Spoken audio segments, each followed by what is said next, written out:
Hello friend, কেমন আছো তোমরা সবাই? আমি ভালো আছি। তোমরা কেমন আছো? আমার ছোট্ট ঘর তোমরা দেখাতে চাই। একটা ঘরে আমি থাকি, ছোট্ট ঘর।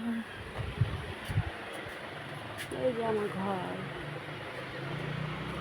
এই ছোট্ট বেডরুম। এলে আমার একটা শোকেস, টিভি, আলনা, যাই হোক দেখতে পারো। আমাদের ছোট্ট একটা বেডরুমে থাকে, ছোট্ট ঘর, ছোট্ট ঘর আমাদের। ছোট্ট ঘরে আমি থাকি, দেখতে পারো। দেখো, ছোট্ট রুম যেতে পারি। ছোট্ট ঘরে আমরা চারজন থাকি, ছেলে মেয়ে, আমি, আমার স্বামী। ভিডিওটা ভালো লাগলে লাইক করো, কমেন্ট করো, সাবস্ক্রাইব করো, কমেন্ট করে জানিও কেমন হলো ভিডিওটা। ওকে।